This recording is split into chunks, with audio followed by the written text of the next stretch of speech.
आज हम पीएचडी प्रवेश परीक्षा 2018 का एनआईए का कुमार वृत्ति विभाग का पेपर कर रहे हैं। पेज नंबर है 2079।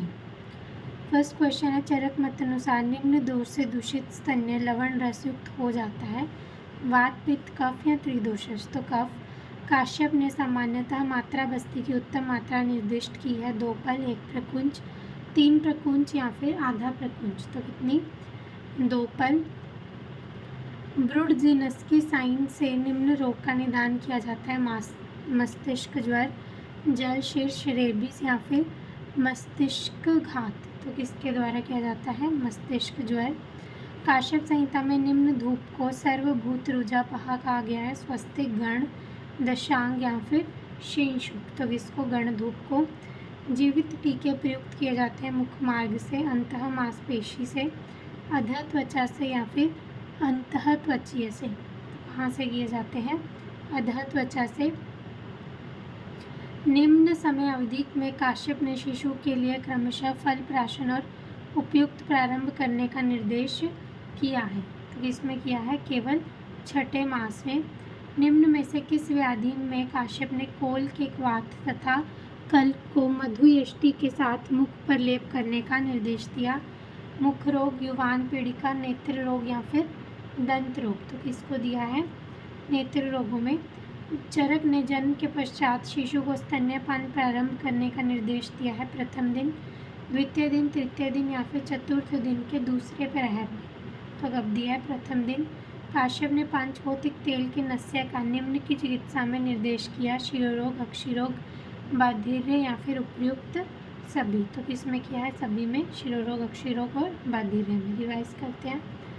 चरक मत अनुसार निम्न दोष से दूषित स्तन्य लवण अनुरस हो जाता है, कफ। काश्यप ने सामान्यतः मात्रा बस्ती की उत्तम मात्रा निर्दिष्ट की है, 2 पल। ब्रुडजिनस्की साइन में से निम्न रोग का निदान किया जाता है, मस्तिष्क ज्वर। काश्यप संहिता में निम्न धूप को सर्वभूत रुजापहम कहा गया है, तो गण धूप को। जीवित टीके प्रयुक्त किए जाते हैं अधः त्वचा में। निम्न समय अवधि में काश्यप ने शिशु के लिए क्रमशः फल प्राशन और उपवेशन प्रारंभ करने का निर्देश दिया, केवल 6ठे मास में। निम्न में से किस व्याधि में काश्यप ने कोल के क्वाथ अथवा कल्क को मधुयष्टि के साथ मुख पर लेप करने को बोला? नेत्र रोगों में। चरक ने जन्म के पश्चात शिशु को स्तन्यपान प्रारंभ करने का निर्देश किया है, प्रथम दिन। काश्यप ने पंचभौतिक तेल का नस्य निम्नलिखित में से किसकी चिकित्सा में निर्दिष्ट किया है? तो किसमें? सभी में, शिरोरोग, अक्षिरोग और बाधिर्य में। आगे देखते हैं। काश्यप मत अनुसार गर्भिणी की 7वें मास में स्थिति होती है, तो क्या स्थिति होती है उसकी? गर्भिणी नित्य कलांतित महसूस या अनुभव करती है। आचार्य चरक ने जात कर्म के अंतर्गत निम्न प्रथम कार्य का निर्देश किया है, अश्मनो संगठन, कर्णमूल्यो, कल्पनम, नाड्याम, मधु सर्पिणी, मंत्र उपमंत्रित प्राशितुम, तालु ओष्ठ कंठ जीवा प्रमार्जनम, प्रमार्जन। तो किसके लिए बोला है? मतलब फर्स्ट में क्या आएगा इसमें? मधु सर्पिणी, मंत्रो उपमंत्रित प्राशितुम। षडंगर ने बालक की कास चिकित्सा में निर्देश किया है, शुंठ आदि चूर्ण, यवसार आदि चूर्ण, अजमोदा आदि चूर्ण या फिर मरीच आदि चूर्ण। तो क्या यूज़ किया है? यवसार आदि चूर्ण। काश्यप ने निम्न विषम ज्वर का स्थान सिर बताया है, किसमें बताया? निर्देशक में, तृतीय में, चतुर्थक में या फिर सतत में। तो किसमें बताया है? चतुर्थक में। काश्यप ने गर्भस्थ शिशु के लिए निम्न को परम औषध का दूध, घृत, मधु या फिर मांस रस। तो किसको? मांस रस को। मेंटल रिटार्डेशन की श्रेणी के बच्चे का निम्न से न्यून IQ होता है, 83, 84, 85 या फिर 86। तो कितना? 83। काश्यप ने कटु सर्पी का निम्न व्याधि की चिकित्सा में निर्देश किया है, विषम ज्वर, सन्निपातक ज्वर, रक्तज्वलन या फिर सूतिका ज्वर। तो किसने किया है? सन्निपातक ज्वर में। चरक ने स्तन्य प्रकरण में इक्षु वालिका द्रव्य का निम्न प्रसंग में निर्देश किया है, वात दुष्ट स्तन्य चिकित्सा, पित्त दुष्ट स्तन्य चिकित्सा, कफ दुष्ट स्तन्य चिकित्सा या फिर स्तन्य जनन में। तो इसमें किया है स्तन्य जनन में। काश्यप ने फल तेल का निम्न चिकित्सा में निर्देश किया है, निरुह के उपद्रव, उदावर्त, मूत्राघात या फिर सभी। तो किसमें किया है? उदावर्त में। विशिष्ट फ्लूइड एंड इलेक्ट्रोलाइट थेरेपी रेजुमल में होता है, कम सोडियम अधिक पोटेशियम, अधिक सोडियम कम पोटेशियम, कम सोडियम अधिक शर्करा, कम पोटेशियम और अधिक शर्करा। तो क्या आएगा? कम सोडियम और अधिक पोटेशियम। रिवाइज करते हैं। काश्यप मत अनुसार गर्भिणी की 7वें मास में स्थिति होती है, गर्भिणी नित्य कलांतित महसूस करती है। चरक ने जात कर्म के अंतर्गत निम्न प्रथम कार्य करने का निर्देश दिया, मधु सर्पिणी मंत्र उपमंत्रित प्राशितुम। षडंगर ने बालक की कास चिकित्सा में निर्दिष्ट किया है, कास षडंगर ने बालक को अगर कास हो जाए तो किसका निर्देश किया है? यवशारादि चूर्ण का। काश्यप ने निम्न विषम ज्वर का स्थान बताया है, काश्यप ने निम्न विषम ज्वर का स्थान सिर बताया है, तो किसका बताया? चतुर्थक ज्वर का। काश्यप ने गर्भस्थ शिशु के लिए निम्न को परम औषध कहा, मासरस। मेंटल रिटार्डेशन की श्रेणी में के बच्चे का निम्न में से न्यून IQ कितना होता है? 83। काश्यप ने कटु सर्पी का निम्न व्याधि की चिकित्सा में निर्देश दिया है, तो कटु सर्पी का किसमें दिया? सन्निपातक ज्वर में। चरक ने स्तन्य प्रकरण में इक्षुवालिका द्रव्य का निम्न प्रसंग निर्देश किया है, तो किसमें किया? हमारा स्तन्य जनन में। काश्यप ने फल तेल का निम्न चिकित्सा में निर्देश दिया, उदावर्त में। विशिष्ट फ्लूइड एंड इलेक्ट्रोलाइट थेरेपी में होता है, तो क्या होता है? कम सोडियम और अधिक पोटेशियम। आगे देखते हैं।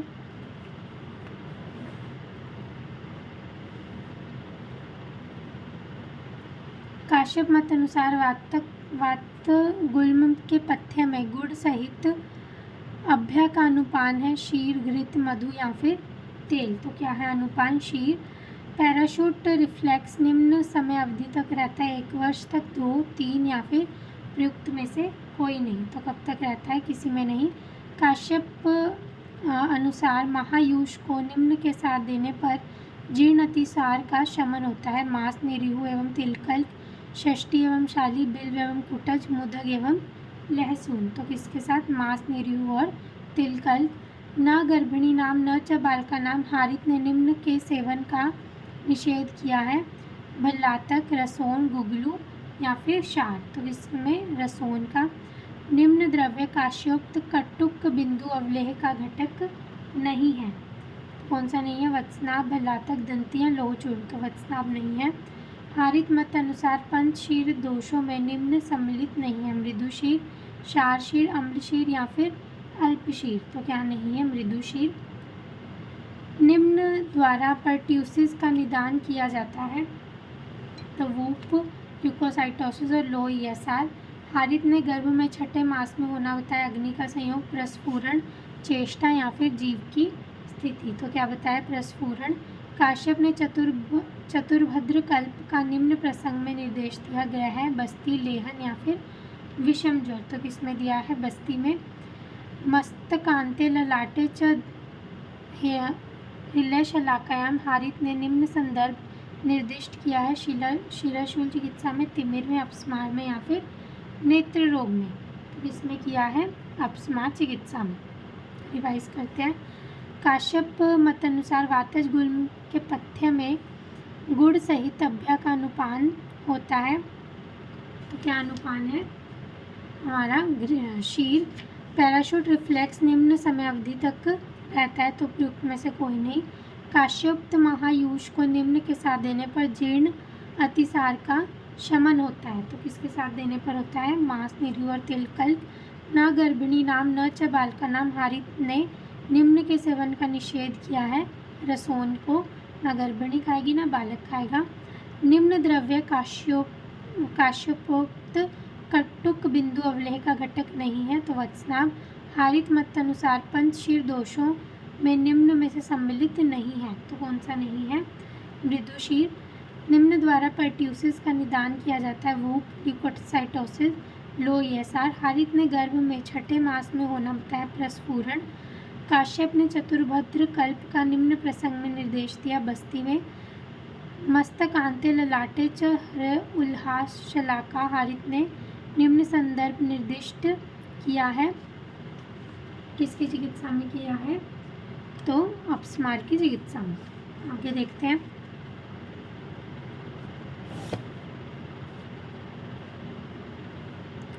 आगे है पित्तम उद्गर्ति शीरम नास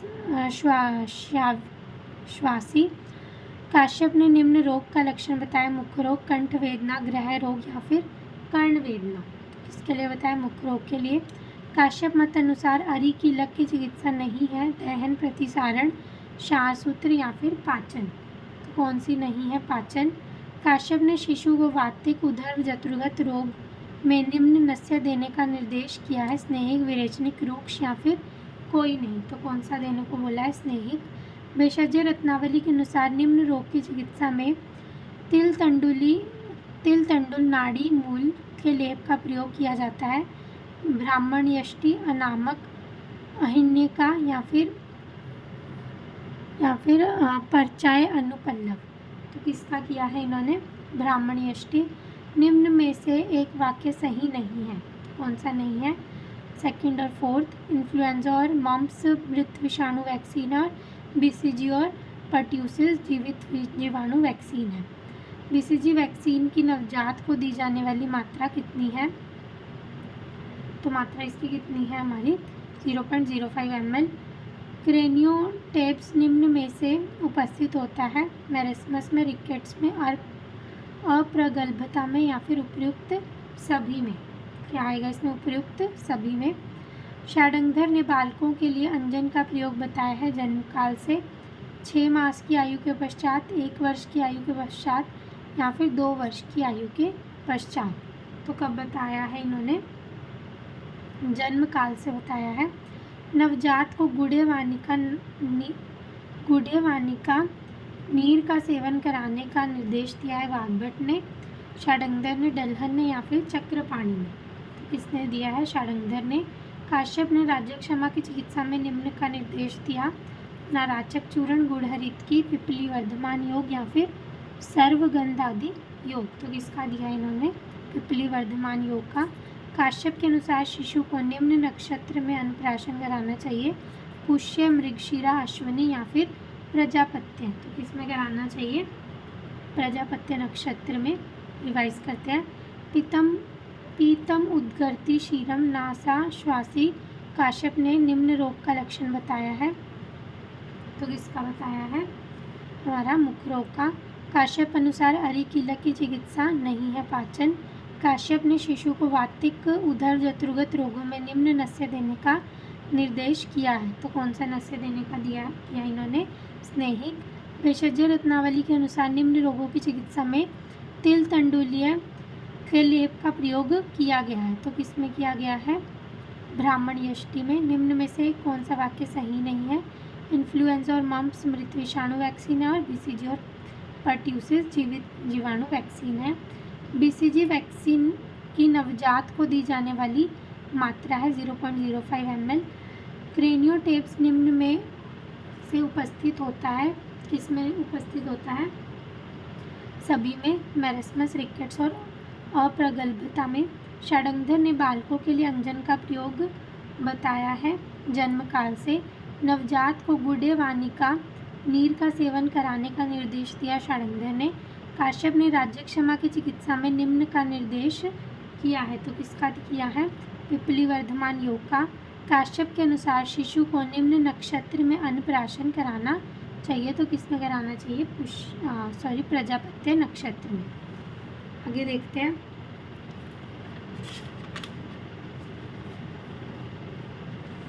और स्वर्ण प्राशन किसमें कराना चाहिए? पुष्य नक्षत्र में। ठीक है। आगे देखते हैं। भेषज रत्नावली में निर्दिष्ट पुष्कर आदि चूर्ण निम्न बाल रोगों की चिकित्सा में निर्दिष्ट है। ज्वर, काश, श्वास या फिर हृदय रोग। तो किसमें? काश में। काश्यप ने कुमार कल्याणक घृत का निम्न चिकित्सा में निर्देश किया। बालगृह, राज्यक्षमा, शोफ या फिर हलीमक। तो किसमें? हलीमक में। षडांगधर ने निम्न बाल रोगों की चिकित्सा में धात्य आदि क्वाथ का निर्देश किया है। शय्यामूत्र, कृमि रोग, बाल अतिसार या फिर पांडु। तो किसमें दिया है? बाल अतिसार में। 10 वर्ष की आयु के बालक को निम्न टीके दिए जाने चाहिए। TT typhoid, DPT polio, measles और मम्प्स एवं पर्ट्यूसिस और डिप्थीरिया। तो क्या आएगा इसमें? टीटी और टाइफाइड। षडंगर संहिता में वर्णित बाल रोग गणना में निम्न बाल रोग शामिल है: दंत घात और अकाल दंत, गुदपाक उपशीर्षक, पार्श्व अरुण और विच्छिन्न, उपयुक्त सभी। तो क्या आएगा इसमें? सभी। काश्यप ने अति स्विन की चिकित्सा निम्न की चिकित्सा के समान करने का निर्देश दिया: रक्तपित्त, स्तंभन, ज्वर या फिर विसर्प। तो किसमें? विसर्प के समान। आचार्य काश्यप ने निम्न व्याधि को उत्पात, रोकार, शोथ, राज्यक्षमा, चर्मदल या फिर कुणक। तो किसको कहा है? चर्मदल को। काश्यप द्वारा यस्य न स्पंदते गर्भ निम्न के लिए कहा गया: लीन गर्भ, स्तंभनी जातहारणी, वात विपन या फिर संदंशी जातहारणी। तो किसके लिए कहा गया है? स्तंभनी जातहारणी। काश्यप के अनुसार गर्भिणी एवं प्रसूता को त्रिवृत मणि क्रमशः निम्न स्थानों पर धारण करनी चाहिए: श्रोणी शिर, शिर श्रोणी, शिर या फिर वक्ष या फिर वक्ष और शिर। तो कहाँ पे करनी चाहिए? श्रोणी और शिर में। भेषज रत्नावली के अनुसार अहिंडिका रोग में निम्न की मूल को जंघा पर बांधने पर लाभ मिलता है: अश्वगंधा, केकी शिखा, बिल्व या फिर काक जंघा। इसकी केकी शिखा की। रिवाइज करते हैं। भेषज रत्नावली में निर्दिष्ट पुष्कर आदि चूर्ण निम्न बाल रोग की चिकित्सा में निर्दिष्ट है। तो किसमें देने को बोला है? ये कास में। काश्यप ने कुमार कल्याण घृत का निम्न चिकित्सा में निर्देश दिया। तो किसमें दिया है? खलीमक में। षडंगर ने निम्न बाल रोगों की चिकित्सा में धात्य आदि क्वाथ का निर्देश दिया। तो बालतिसार में 10 वर्ष की आयु के बालक को निम्न टीके दिए जाने चाहिए। तो 10 वर्ष वाले को टीटी और टाइफाइड। षडंगर संहिता में वर्णित बाल रोग गणना में निम्न बाल रोग शामिल है। तो कौन कौन से शामिल हैं? उपयुक्त सभी। काश्यप ने अति स्विन की चिकित्सा निम्न की चिकित्सा के समान करने का निर्देश दिया है। तो किसके समान करने का? विसर्प के समान करने का निर्देश दिया। आचार्य काश्यप ने निम्न व्याधि को उत्पात रोग कहा है। किस व्याधि को बोला? चर्मदल को। काश्यप द्वारा यस्य न स्पंदते गर्भ निम्न में किसके लिए कहा गया? तो स्तंभनी जातहारणी। काश्यप के अनुसार गर्भिणी एवं प्रसूता को त्रिवृत मणि क्रमशः निम्न स्थानों पर धारण करनी चाहिए। तो किसमें? श्रोणी और शिर में।